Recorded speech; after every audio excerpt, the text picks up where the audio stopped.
오늘부터는 어떤 부분들을 같이 성도님들과 나눌까라고 생각을 하다가 최근에 제가 고린도전서 말씀을 좀 많이 읽었거든요.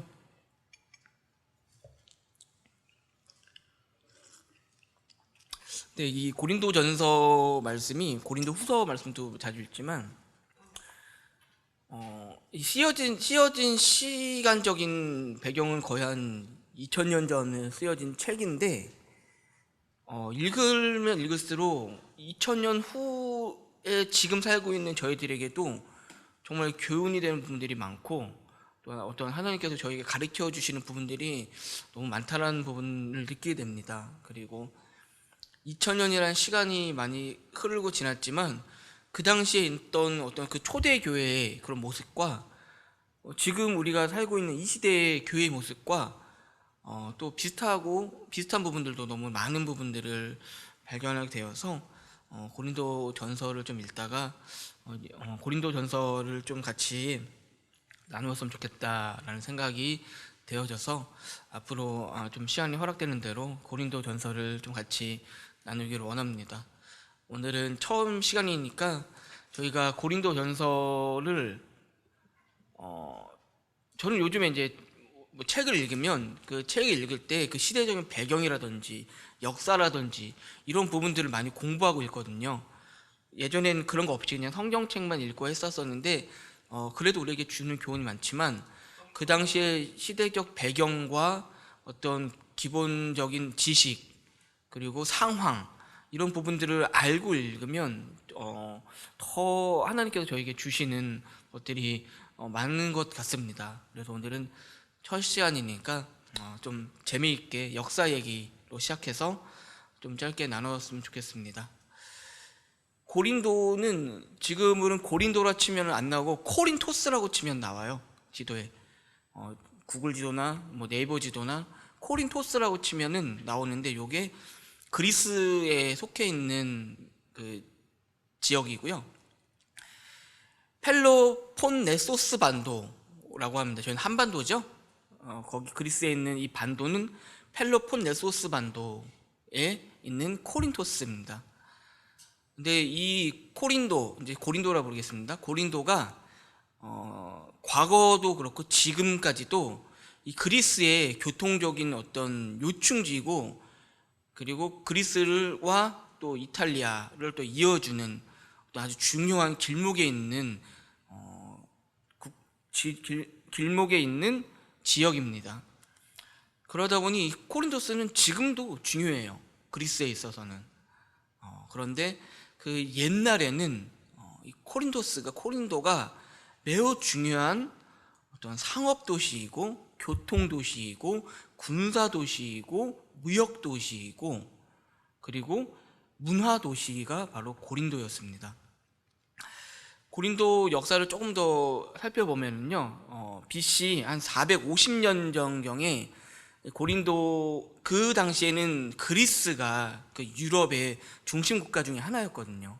그래서 각종 어떤 그리스 신화라든지 그리고 철학 뭐 이런 것들이 상당히 발전하는 시기가 바로 이제 그 시기적인 배경이 있었는데, 그 당시에 고린도에 있었던 사람들이 반도이고, 고린도 아래로 가면 지중해의 길목에 있고 위로 가면 그 반도로 해서 이탈리아로 가는 또 바다, 위아래가 다 바다인 도시예요. 그래서 위로 몇 시간 올라가면 차로 몇 시간이니까 하루 정도 올라가면 또 바다가 나오고 아래로도 바다가 나오기 때문에 그 당시에 고린도에 발달된 기술 중에 하나가 조선술이었어요. 배를 만드는 기술. 그리고 조선업이 발전하면 무엇이 필요할까요? 기술자가 필요하고 또 사람이 필요하죠. 지금도 그렇잖아요. 저희 조선업, 울산 뭐 이런 데 보면 지금도 우리나라가 LNG선이라든지 이런 화물선 잘 만들죠. 그런데 아직까지도 우리나라가 못 만드는 배가 있습니다. 기술이 없어서 못 만드는 게 아니에요. 기술이 있어도 이 배는 이 사람들이 만들어야지 값어치가 있기 때문에 인정을 받기 때문에 유럽에서 만드는 배가 있는데 바로 초대형 유람선입니다. 유람선은 지금도 한국에서 만들지 않아요. 한국에서 만들지 않는 이유는 이 유람선은 유럽에서 만들 때 이게 명품이 되는 거고 한국에서 만들면 명품이 되지 않습니다. 그렇기 때문에 지금도 이 지역에 이 유럽에 있는 이 코린토스를 기점으로 해가지고 그 주변에 있는 곳에서 배를 많이 만든다고 합니다. 그러다 보니 자연스럽게 사람들이 많이 유입이 되게 되고 또 전 세계에서 많은 인종들이 섞이는 그런 지역이었습니다. 또 그 옆에 있는 이탈리아, 또 우리 성경에서 말하는 아시아, 그 터키 쪽이죠. 지금은 튀르키예라고 부르는 터키 그쪽을 연결해주는 어떤 유럽과 아시안 간의 중간 무역 거점을 수행하는 도시였기 때문에 물질적으로도 매우 풍요로운 도시였습니다. 예전에 여기 있던 어떤 귀족들이 교통 통행세를 받았나 봐요. 통행세를 받으면서도 어떤 부를 많이 축적했던 도시이고, 그리고 이곳에 있는 신전이 매우 유명한 신전인데 바로 아프로디테 신전이라는 그런 신전이 하나 있어요. 그 신전은 아주 어떤 율락 이런 것들이 아주 성행하는 그런 율락행위가 어떤 그 신 아프로디테의 신에게 제사 지내는 그런 뭐 예배 제사의 행위가 되기 때문에 매춘 이런 것들이 아주 넘쳐나는 도시가 바로 고린도였습니다. 그리고 그 당시에도 타락한 도시의 대명사가 고린도였고, 고린도 사람들은 음란하다라고 말할 정도로 고린도 사람 하면 음란한 사람이라는 대명사가 붙을 정도로 고린도가 많은 부와 그리고 물질 그리고 사람, 그리고 여기가 춥지도 않거든요. 기후 이런 모든 것들이 다 사람이 먹고 마시고 즐기고 누리기에 좋은 환경이 되다 보니까 아주 타락한 도시로 변화하게 되었습니다. 그러다 로마가 전 유럽을 정복하던 그 시기, 기원전 만 146년경에 로마의 장군 무비우스라는 사람이 있었어요. 그 사람에게 완전히 파괴되어서 정복되었다고 기록이 되어 있습니다. 그러다 이제 신약으로 와서는 무비우스에게 파괴가 되고 나서 한 100년 정도 지난 시간이 지나서 기원전으로 한 44년 전 그때에 로마의 정치가 율리우스 카이시르라는 사람에 의해서 고린도가 다시 재건되게 되었습니다. 그리고 고린도가 재건된 이유도 아주 간단해요. 이 지역상 지리적으로 매우 중요한 도시였기 때문에 이 사람이 재건하게 되었고,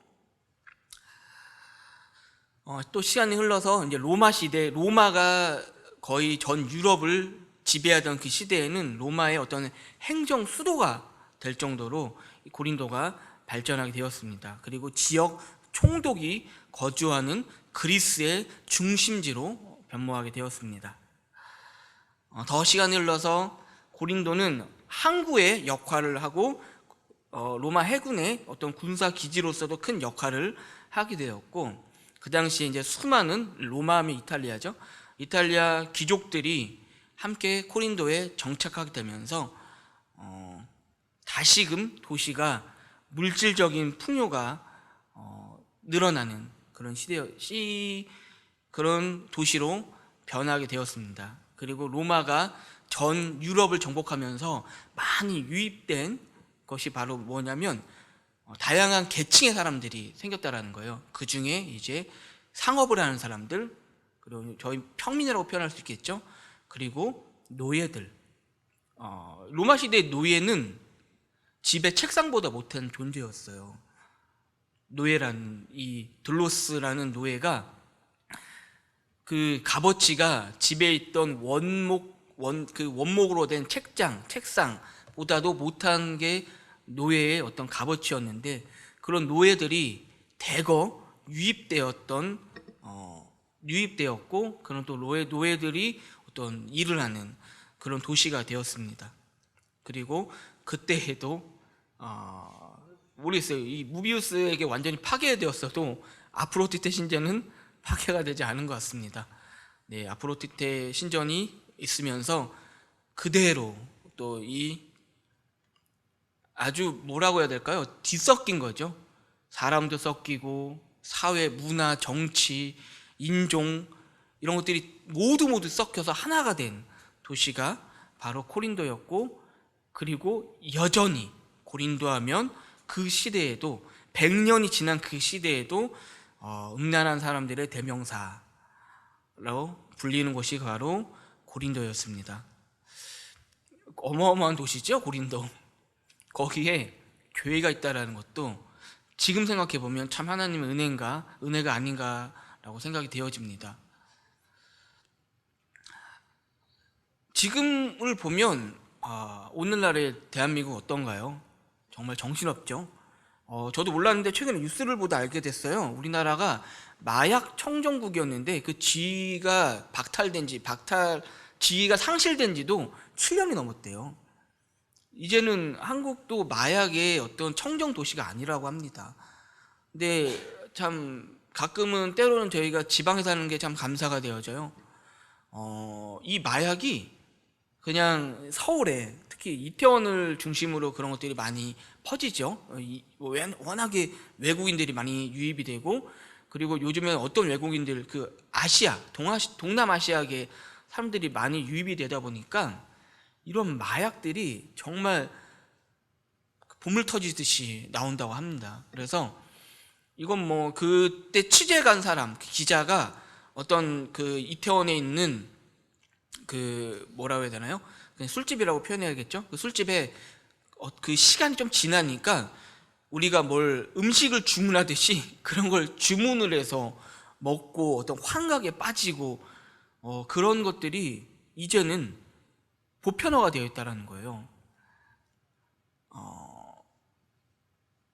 이게 참 안타까운 현실 중에 하나겠죠. 그리고 정치적으로나 사회적으로나 문화적으로나 참 여러 가지 환경을 보면 많이 닮은 꼴 같아요. 아마 과정이 아닐까 생각이 되어집니다. 한국도 불과 우리가 한 5, 60년 전만 하더라도 정말 힘들고 어렵고 못 사는 그런 나라가 그 짧은 시간 안에 고도 성장을 하다 보니까 이런 부분들에 있어서도 참 분별력 없이 좀 지금의 작년 세대는 너무 힘들게 살아서 그런 부분들에 대해서 참 모르고 살았다지만 요즘 젊은 사람들은 참 풍요롭게 살다 보니까 더 어떤 자신을 위한 것들, 그리고 또 어떤 더욱 자신에게 유익한 즐길거리들, 오락거리들, 유흥거리들을 찾는 이 시대가 그렇게 변하지 않나 라는 생각이 되어집니다. 그런 부분을 볼 때 참 지금 오늘날의 대한민국이 이 시대의 고린도와 너무나 흡사하다 라는 생각이 되었고, 또 생각해보니까 우리나라도 반도 국가예요. 지금은 섬으로 되어 있지만 위로는 올라갈 수가 없어서 그냥 저희들이 우리나라를 섬나라라고도 사람들이 많이 표현하던데, 우리나라도 반도 국가이고 다양한 것들이 고린도랑 이렇게 비슷한 부분들이 많더라고요. 자, 그럼 이제는 고린도 교회가 세워진 계기에 대해서 한번 보도록 하겠습니다. 이 부분을 알길 원하면 저희가 사도행전을 좀 읽어봐야 돼요. 사도행전 17장 16절부터 말씀을 한번 16절부터 25절까지 한번 읽도록 하겠습니다. 제가 찾아서 읽도록 하겠습니다. 바울이 아덴에서 그들을 기다리다가 그 성에 우상이 가득한 것을 보고 마음에 격분하여 회당에서는 유대인과 경건한 사람들과 또 장터에서는 날마다 만나는 사람들과 변론하니, 어떤 에피로쿠스와 스토아 철학자들도 바울과 쟁론할세, 어떤 사람은 이르되 이 말쟁이가 무슨 말을 하고자 하느냐 하고, 어떤 사람은 이르되 이방 신들을 전하는 사람인가 보다 하니, 이는 바울이 예수와 부활을 전하기 때문이더라. 그를 붙들어 아레오바고로 가며 말하기를 내가 말하는 이 새로운 가르침이 무엇인지 우리가 알 수 있겠느냐. 내가 어떤 이상한 것을 우리 귀에 들려주니 그 무슨 뜻인지 알고자 하노라 하니 모든 아덴 사람과 거기서 나그네 된 외국인들이 가장 새로운 것을 말하고 듣는 것 외에는 달리 시간을 쓰지 않음이더라. 바울이 아레오바고 가운데 서서 말하되 아덴 사람들아 너희를 보니 범사에 종교심이 많도다. 내가 두루 다니며 너희가 위하는 것들을 보다가 알지 못하는 신에게라고 새긴 단도 보았으니 그런즉 너희가 알지 못하고 위하는 그것을 내가 너희에게 알게 하리라. 우주와 그 가운데 있는 만물을 지으신 하나님께서는 천지의 주제시니 손으로 지은 전에 계시지 아니하시고 또 무엇이 부족한 것처럼 사람의 손으로 성경을 받으시는 것이 아니니 이는 만민에게 생명과 호흡과 만물을 친히 주시는 이심이니라. 사도 바울이 2차 전도 여행 때 데살로니가에 갔다가 베레아로 가게 되었죠. 또 베레아에서 쫓겨나게 돼서 아덴이라는 도시로 갔다가 그 아덴에서 보니 그 아덴에 있는 사람들이 정말 사도 바울 보기에 신기한 사람들이 많았던 거예요. 무엇이 신기하냐? 아덴이 그 당시에 요즘 우리 표현을 하면 유튜브였어요.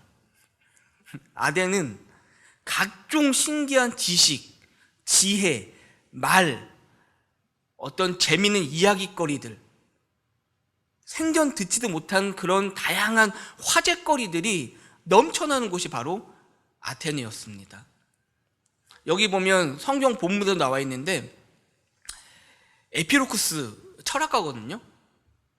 어떤 철학가냐면 우선 이걸 알아야 돼요. 이 당시 아테네가 엄청 풍족한 도시였어요. 그리스의 아테네는 그 당시에 가장 번영한 도시 중에 하나였기 때문에 이 사람들이 먹고 사는 것에는 걱정이 없게 되죠. 사람이 그 가장 기본적인 의식주가 생활이 해결이 되면 그 다음에 뭐가 생각나나요? 이제 그 외의 것들, 어떤 내가 뭔가 배우고 싶은 욕망들, 하고자 하는 욕망들, 이런 거 생겨나죠. 아테네가 의식주가 해결되고 그 사람들의 생활 수준이 높아지다 보니까 이제 무엇이 생각나냐면 이제 문학적인 것들 그리고 철학적인 것들이 넘쳐나게 되는 도시가 되었습니다.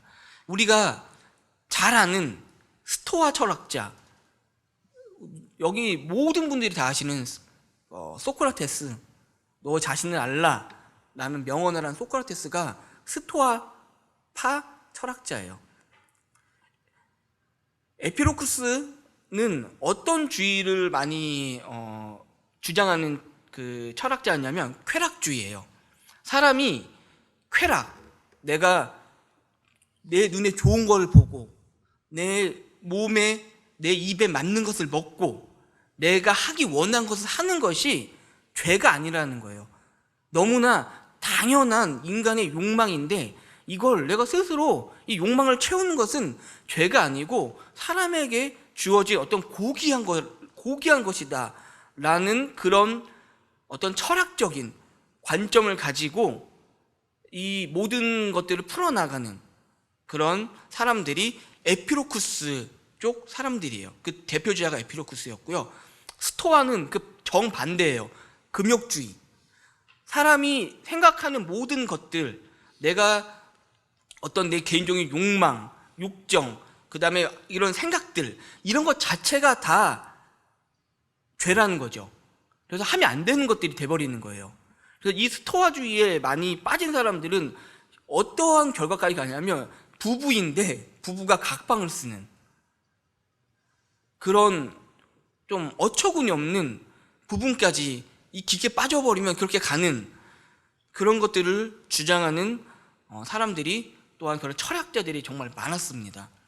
또 영지주의가 이 당시에 가장 유행했던 어떤 그 사상 중에 하나인데 되게 영적인 것들을 추구하고 쫓는 사람들인데, 그러다 보니까 여기 이 아테네 사람들이 이 사도 바울이 전하는 이 복음에 대해서 흥미를 가진 거예요.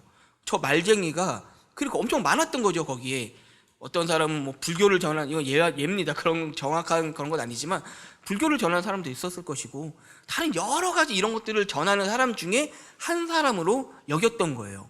그래서 그 사람들이 흥미를 가지게 되었던 거죠.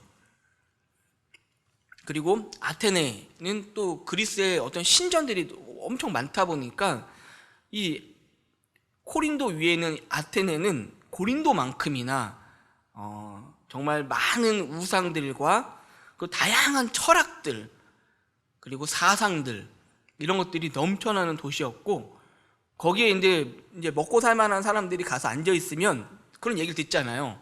오늘 내가 어떤 얘기를 들어볼까? 그러면 가서 저 사람 얘기를 듣고, 또 어떤 얘기를 들어볼까? 그럼 가서 또 저 사람 얘기를 듣는 그런 곳이 바로 이 아테네였습니다.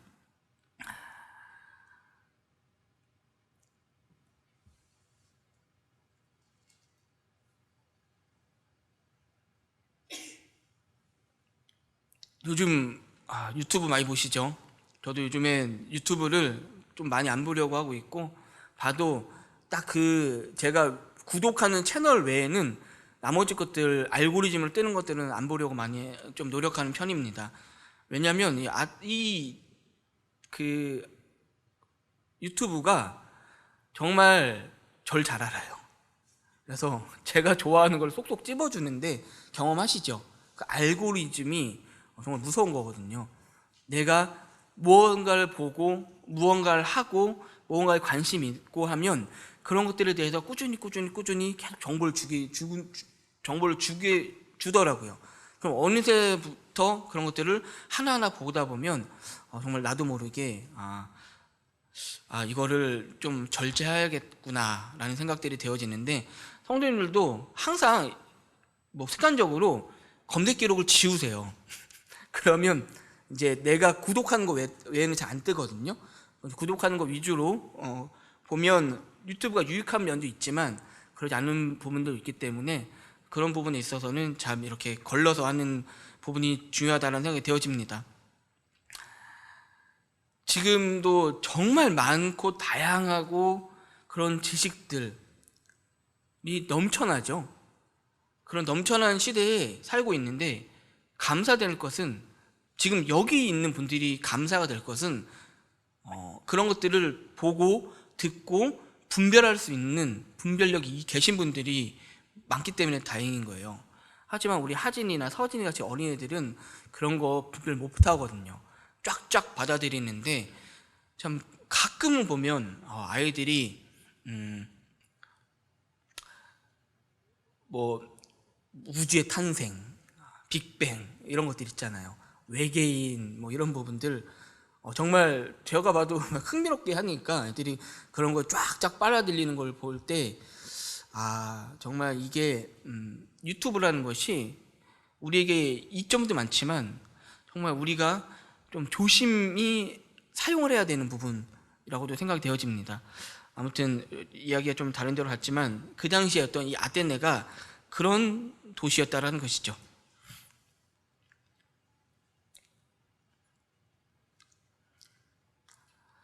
그래서 사도 바울은 다시 그 아테네에서 하나님의 복음을, 그리고 예수 그리스도의 십자가의 복음과 부활의 신앙에 대해서 계속 복음을 전하다 결국은 추방이 되었어요. 추방이 되어서 간 도시가 바로 그 아래에 있는 고린도입니다. 그런데 그 당시 상황이, 고린도에 예수님을 믿는 그리스도인들이 굉장히 많았어요. 왜 많았냐면 그 당시 그 로마의 황제가 그리스도인들을 다 추방시켰거든요. 그래서 그들이 전 아시아 지역, 유럽 지역으로 퍼지면서 고린도에 많이 머물게 되었습니다. 근데 이들이 쫓겨날 때 그냥 막 내가 어떤 내 집을 팔고 이사를 온 게 아니에요.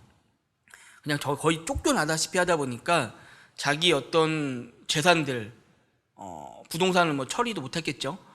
가지는 어떤 동산만 들고 나왔는데, 그러다 보니 고린도에 그 그리스도인들이 잘 곳이 없었어요. 그래서 자연스럽게 그 고린도에서 성행한 사업이 바로 텐트를 만드는 사업이 발달하게 되었습니다. 그리고 거기에서도 그 텐트를 만든 그리고 로마에서 쫓겨난 한 부부가 열심히 텐트를 만들었는데, 그분들의 이름이 바로 아굴라와 브리스길라입니다. 아굴라와 브리스길라가 고린도에서 열심히 텐트를 만드는 일을 했었고, 쫓겨난 사도 바울이 그들과 함께 텐트 만드는 일을 하게 되면서 자연스럽게 정착하게 되고, 또 그곳에 교회가 세워지게 되었습니다.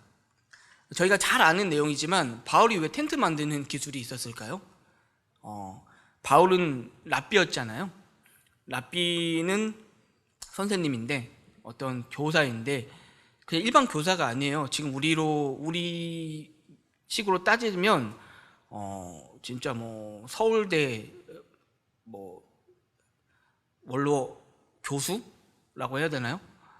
그거보다도 더 높은 그 정도의 어떤 지적 위치를 가진 사람인데, 이분은 또 신분조차도 로마인이에요. 귀족이었거든요.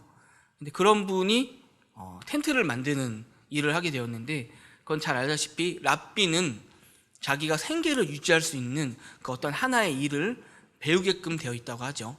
그래서 바울이 배운 그 일이 텐트 만드는 일이었고, 하나님께서는 그 바울의 그 일을, 자기가 할 수 있는 그 일을 통하여서 브리스길라와 아굴라를 만나게 하셨고, 고린도 교회가 생겨나게 되었습니다.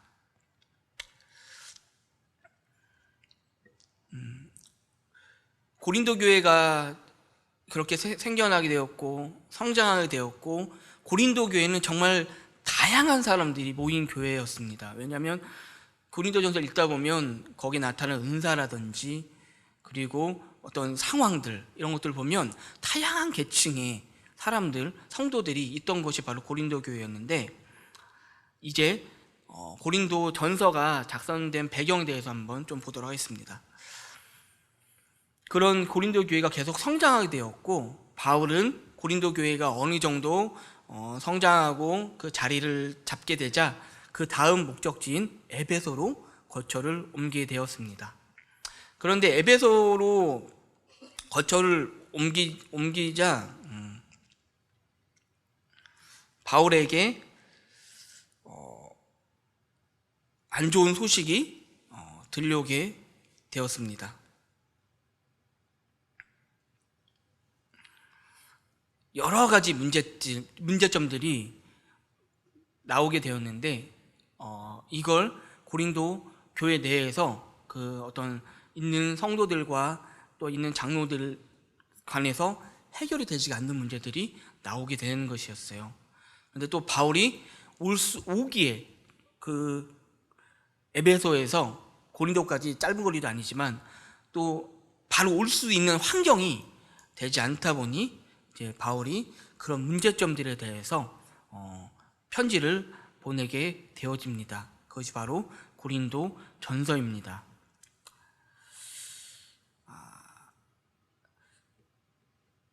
오늘날도 여전히 교회에는 다양한 문제점들이 발생하고 있습니다. 좀 재밌지 않으세요?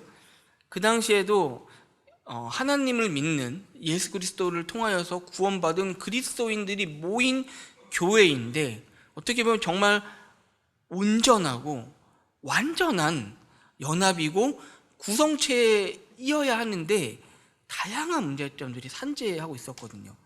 오늘날도 보면 우리 교회도 그렇고 다른 교회도 그렇고 크고 작은 문제점들은 계속 있습니다. 왜 그럴까요? 왜 이 온전한 교회가 있지 않을까요? 그런데 저희가 고린도 전서를 읽고 후서를 읽으면 알 수 있듯이 하나님께서는 그런 다양한 문제점 가운데 그 문제점을 하나님의 말씀으로 교훈하고 가르치시고 또 사람이 그 말씀을 깨닫고 그리고 그 말씀을 통하여 성장하기를 바라시는 마음이 있다는 것을 알게 되었습니다. 오늘은 좀 시간이 짧아서 고린도전서 1장 1절부터 10절까지만 좀 보도록 하겠습니다. 지금부터 이제 고린도 교회에 이제 어떤 문제점들이 있는지 한번 보도록 하겠습니다. 고린도전서 1장 1절부터 3절까지 말씀을 읽도록 하겠습니다.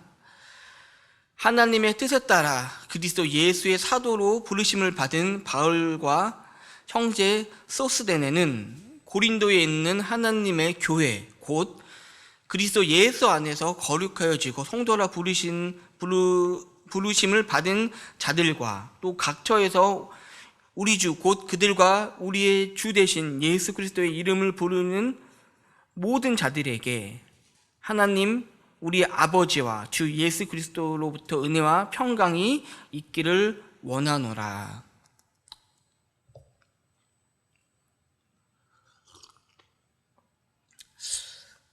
저는 참 사도 바울이 정말로 매너가 있는 분이라고 생각이 되어집니다. 사도 바울이 고린도 교회를 세우게 되었고 고린도 교회에 많은 이제 성도들이 유입이 되었고 또 사도 바울이 어떻게 보면 그 고린도 교회의 가장 큰 일을 하는 장로였잖아요.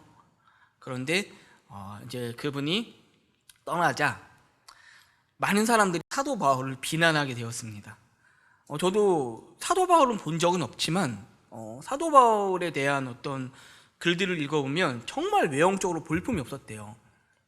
외형적으로 볼품이 없는 외형에 그리고 사도 바울이 글에는 엄청 능한데 말에는 정말 들으면 들을수록 그 졸음이 오는 그런 사람이었다고 어떤 그런 식의 표현이 있습니다.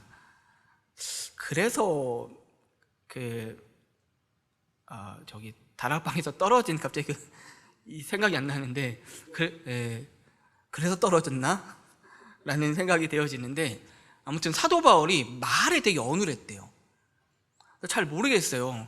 그 베드로도 말에 어눌했다 하는데 베드로는 나중에 예수님께서 글을 쓰실 때 그 말하는 것에 대해서 사람들이 엄청 놀랐다 그랬거든요. 그래서 베드로는 정말 언변이 없던 사람이 하나님께 주신 은사로 언변이 능한 사람으로 변한 케이스고 사도 바울은 저희가 읽는 글로 봤을 때는 정말 이 엄청난 분이거든요. 그런데 저도 뭐 본 적은 없지만 그 어떤 기록들을 보면 말에는 정말 좀 답답한 분이었다라고 되어지는데 그러다 보니 이제 많은 사람들이 사도 바울이 없을 때 어떤 사도 바울에 대해서 흉을 많이 보고 그런 어떤 옥의 티를 잡아내서 좀 깎아내리는 그런 일들이 1장 하반부에 나오는데 그런 부분들이 있었습니다.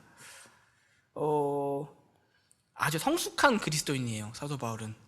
근데 만약에 제가 그런 상황이라면 저는 고린도 전서를 제가 썼다면 1장 1절이 이 어쩌고저쩌고가 이게 배응만덕한으로 시작해가지고 내가 너희를 어떻게 했으며 이걸 썼어야 되는데 사도 바울은 글은 너무나 잘 쓰는 사람이었어요. 그래서 보면 고린도에 있는 예수 안에서 거룩하여지고 성도로 부르심을 입는 자들에게 성도들이죠, 은혜와 평강이 있기를 원하노라 라는 아주 축복의 말로 이 편지를 시작하는 부분을 볼 수 있습니다. 그리고 여기 보면 저도 공부하면서 알게 된 게 여기 보면 자신을 하나님의 사도라고 밝히고 있는데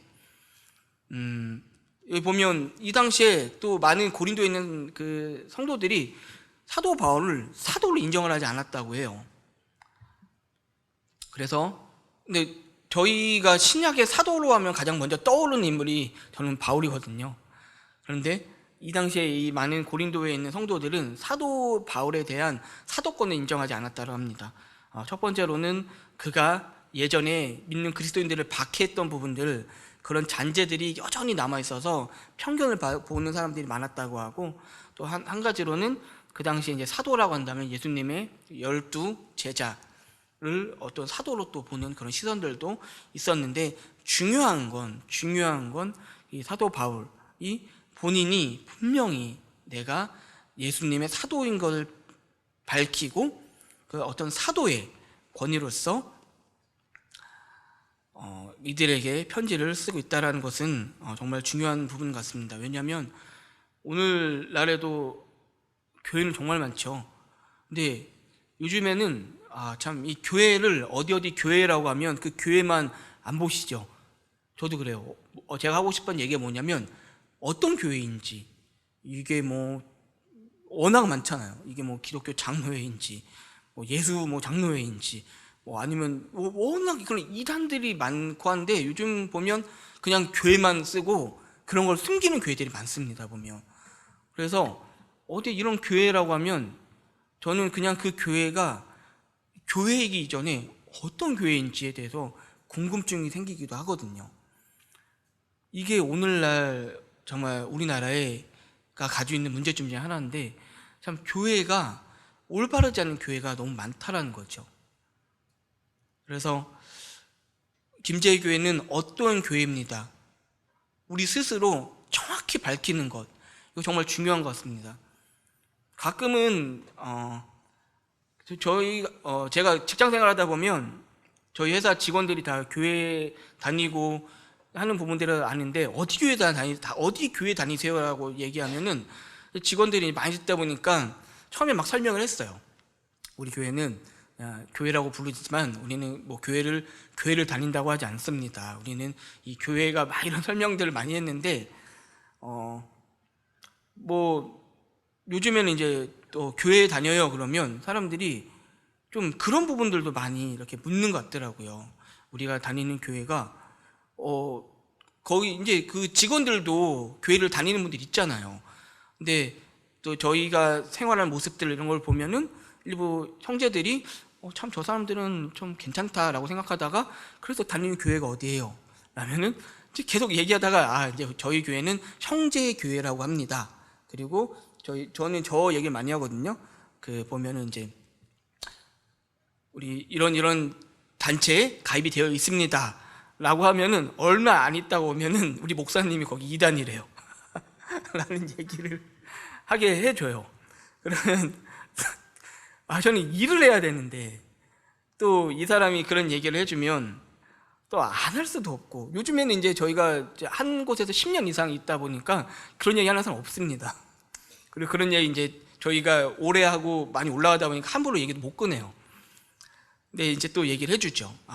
이런 부분 얘기하는데 정말 그래요. 요즘 교회라는 것들이 워낙 많기 때문에 그들이 다니는 어떤 교회에서도 이단 조심하라고 한대요. 그럼 그들이 이제 전하는 이단이 가장 좀 지축이 되는 것들이 어떤 신천지를 가장 많이 가는 것 같은데, 또 이런 부분 저런 부분 설명해 주게 되는데 참 그런 것 같습니다. 우리가 모임생활 하면서도 사람들이 물으면 정확한 대답을 할 줄 알아야 돼요. 그게 내 사도권을 내가 스스로 말을 얼버무려서 그냥 우리 이런 교회 다녀요, 그냥 교회예요 라고 하면 그들이 생각하는 어떤 교회와 다름이 없어지는 거예요. 사도 바울도 본인 스스로가 자기의 사도권을 분명히 주장했거든요. 그래서 우리도 남들이 물을 때 우리 교회의 정체성, 우리 교회의 어떤 것들을 중요하게 여기고 어떤 것들을 가르치고 우리가 전한 어떤 복음에 대한 부분들, 이런 부분에 대해서 정확히 알지 않으면 우리도 우리 어떤 부분에 대해서 정확히 우리가 나타내기 어렵다라는 부분이 있습니다. 그리고 4절부터 10절까지 읽어보면, 그리스도 예수 안에서 너희에게 주신 하나님의 은혜로 말미암아 내가 너희를 위하여 항상 감사하노니, 이는 너희가 그 안에서 모든 일 곧 모든 언변과 지식의 풍족함으로 그리스도의 증거가 너희 중에 견고하게 되어 너희가 모든 은사에 부족함이 없어 우리 주 예수 그리스도의 날 예수 그리스도의 나타나심을 기다립니다. 주께서 너희를 우리의 주 예수 그리스도 날에 책망할 것이 없는 자로 끝까지 견고하게 하시리라. 너희를 불러 그의 아들 예수 그리스도 우리 주와 더불어 교제하게 하시는 이는 하나님은 미쁘시도다. 형제들아, 내가 우리 주 예수 그리스도의 이름으로 너희를 건너노니 모두가 같은 말을 하고 너희 가운데 분쟁이 없이 같은 마음과 같은 뜻으로 온전히 합하라. 고린도 교회의 특징에 대해서 나오는데요, 여기 보면 언변 그리고 모든 지식이 아주 풍족한 교회였고 너희가 모두 은사에 부족함 없는 교회였어요. 고린도 교회에 정말 하나님께서 은사를 주시는 부분들, 예전에 지지난 시간에 들었지만 그 은사라는 건 그 시대에 맞춰서 따라서 하나님께서 저희들에게 주시는 은사들이 변화가 있는데, 그 당시에 이 고린도 교회는 이런 달란트, 은사를 받은 사람들이 성도들이 많았던 것 같습니다. 그래서 거기에 말이 언변에 능한 분들도 계시고 또 어떤 물질이 풍족한 분들도 계시고 또 어떤 지식이 해박한 분들도 계시고 그런 분들이 많았던 것 같아요.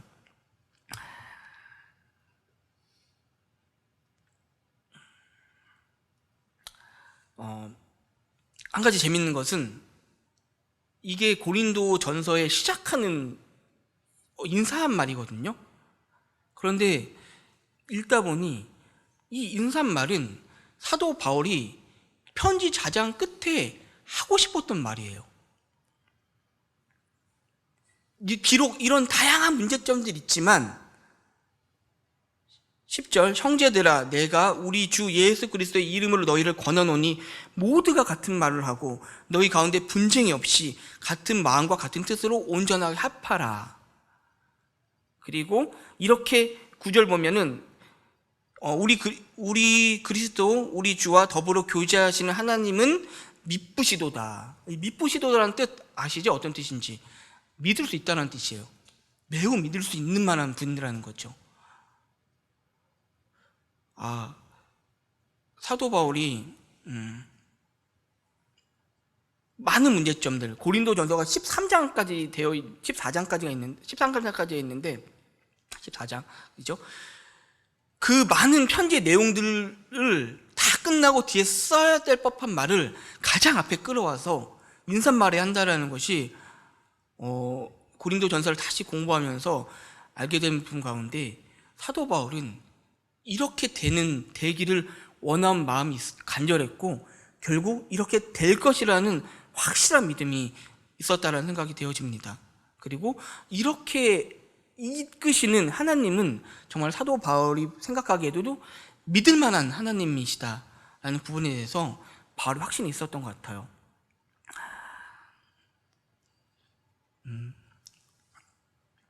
참 오늘날에도 보면 교회에 많은 어려운 문제점들, 성도 간의 어떤 하나로 화합되지가 않고 또 다투는 부분들, 이런 부분들이 많습니다.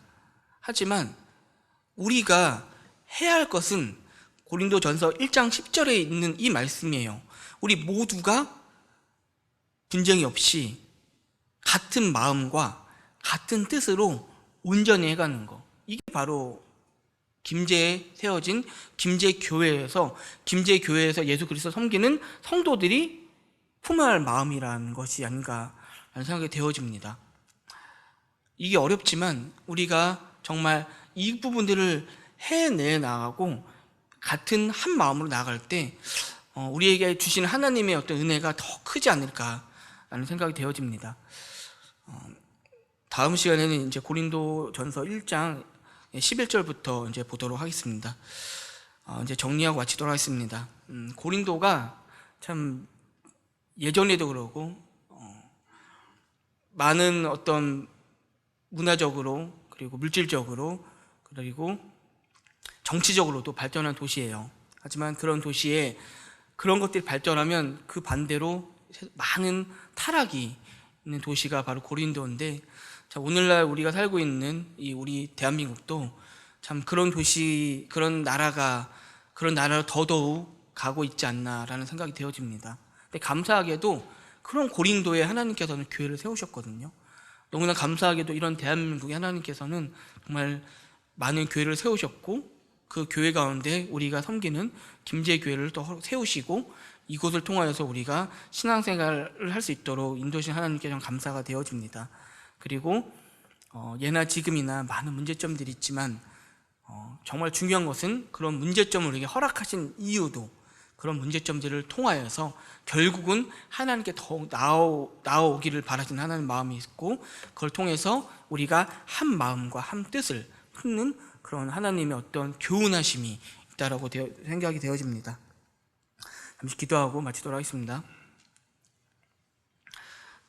하나님 아버지, 이 시간 감사를 드립니다. 오늘 이 시간 짧게 참 고린도 전서 말씀을 서로 나누면서 참 고린도가 어떤 상황이었었고, 또한 그 고린도에 있던 성도들이 어떠한 환경에 처했는지 서로 공부하면서 참 교훈을 주신 감사를 드립니다.